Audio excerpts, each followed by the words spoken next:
So, in a previous video, I talked about the orders in reference to the operation or basically the whole universe and the physical, I don't know, the physical orders of things, the universe, how God is within all things, including the natural world.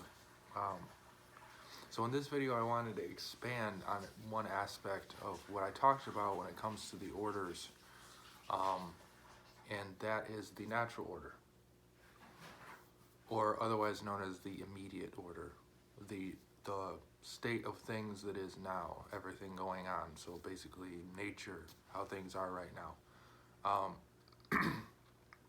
And for that reason, I did this illustration, as you can see, to try to demonstrate basically the essential function of that order.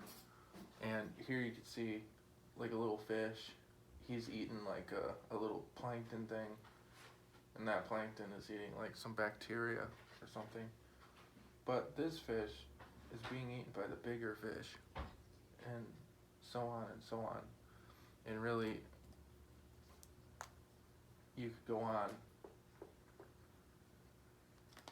So the natural order is characterized by kind of this process. There's always a bigger fish. There's always a cause of an effect. There's always a preceding action. There's a preceding or superior action. And in a sense, you could say that in reference to what we call the Supreme Being or God, the source of all things, God is kind of here. God. But really, God is the whole thing that eats everything. So when we're talking about in the animal kingdom, we're talking about the food chain and how there's always a bigger fish. God is like the biggest fish. God's the fish, so to speak, that ultimately is higher on the food chain, but also the smallest as well, Alpha and Omega. The natural order is totally run, as far as living beings are concerned, by instinct. Instinct is the basis. Instinct is the basic line. And you could illustrate that in this way also.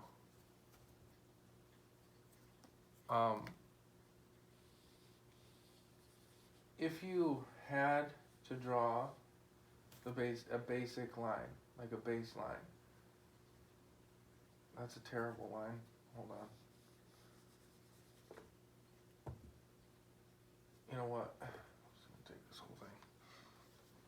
So if you tried to draw a basic line, you just draw like a freaking line.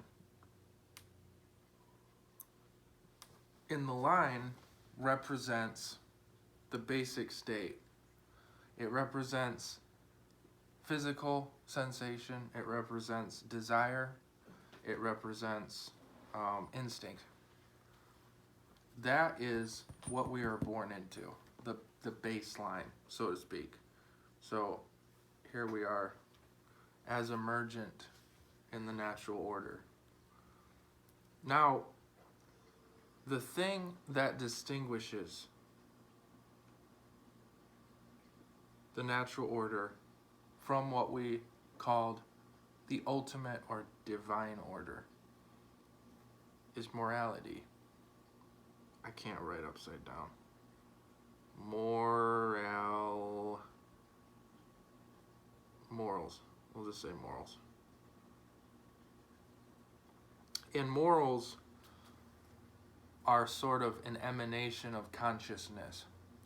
So while, for example, the animal kingdom is totally immersed in the world of instinct, in the world of I'm hungry, find something to eat, I need to procreate, I'm gonna have sex, you know, that that sort of natural baseline instinct is the animal kingdom, and where the impulse, it's driven by impulse, it's driven by what is immediately apparent. An animal that's hungry will not hesitate to find food for any reason. I mean, generally speaking. So an animal's consciousness is based off of this order completely, the natural order. But what distinguishes human beings who are carriers of consciousness, of higher consciousness, is the morals. The unseen reason behind things that humans do that are selfless, that are seemingly contrary to the natural order. Those come from that consciousness is the small evidence within the human animal of a higher consciousness, which is the ultimate order. So if you have this as a baseline, a basic line, you could have two other divergents.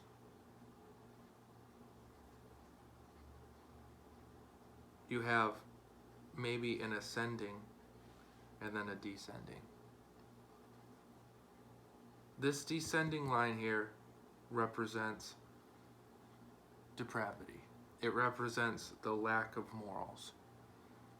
As you can see, it's actually even below the natural.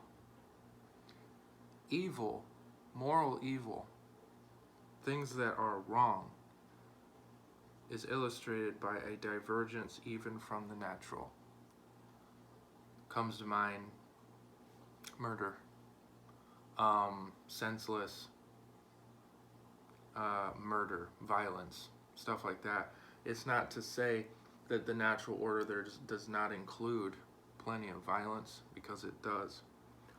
But the maliciousness and the deviance with which many evils occur is beyond the depravity or the basic depravity of an animalistic sense. It's actually below it. It's evil. So that's what this descending line would represent.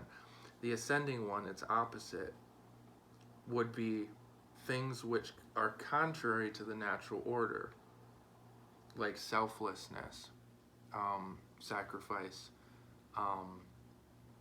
altruism, in the interest of something greater than the self. So in a way you could look at it like the baseline, the basic line is ego. The line that goes up is a gradual egolessness, a gradual disinterest in just the well-being of the self, but in the well-being of others, in the sacrifice that comes with that.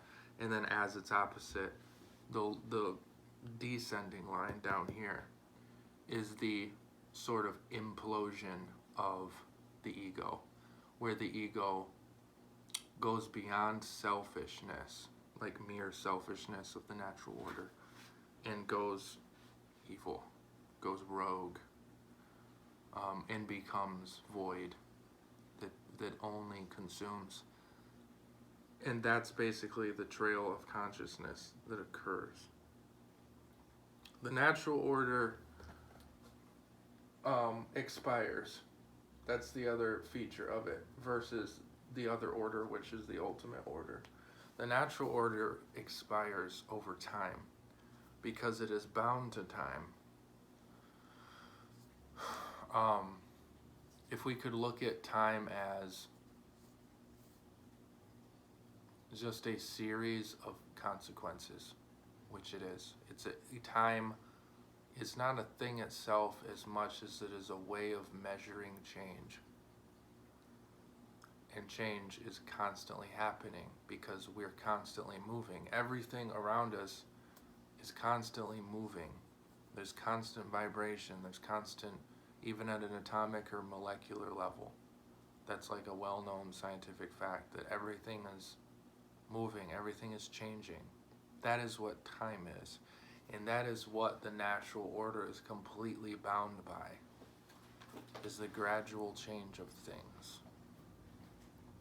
So in a sense, the adoption, as it were, through faith, by a faithful person, their allegiance wouldn't be to the passing, cyclical motions of the natural order, the basic order, but a person driven by the motive of faith would look to a higher ideal and would strive, in a sense, like inside, for a higher consciousness. And that's what religion is. That's the whole reason behind religion. And by association, that's really the reason for morals. Morals and morality, selflessness, things like that is really what is responsible for making human beings distinct among the animals. Human beings are animals, but we also have the little spark of consciousness which gives us the insight beyond the natural order. And that's really the gift of consciousness that we have, even though, in spite of all of the struggles that even human beings have when it comes to doing the right thing or doing, the wrong thing, even despite all the failure that we have experienced. And you don't need to be a historian to know how much shortcoming there has been. In spite of all that, the promise is still there of a heightening of awareness and consciousness toward a higher order than the natural. And that really is the basis of morality. Morality, I don't think it's too much to say that the human's ability to have a loyalty or allegiance to morality, to do things which might seem contrary to the tit-for-tat operation of the natural order, of the natural world, the human's ability to transcend that is really the source of our strength and prosperity and our dominance as a species on this planet. I think that is really the root of innovation. It's the root of creativity. And you could say by extension that creativity, the ability to be creative and to not just get the next meal, to not just face what is in front of us, but to know and to be able to predict and project beyond the apparentness, beyond the eyes of impulse and instinct. That capacity is what has driven creativity, tools, innovations, our ability to fight disease, which the animals just suffer from.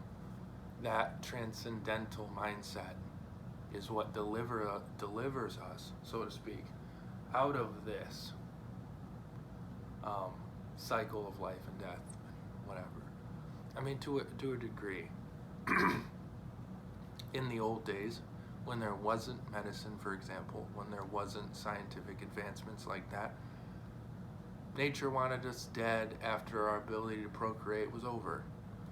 Now people live long past their prime.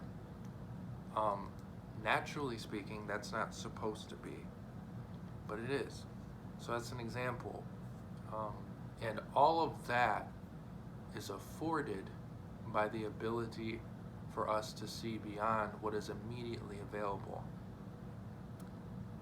Hence the reasoning behind calling the natural order the immediate order.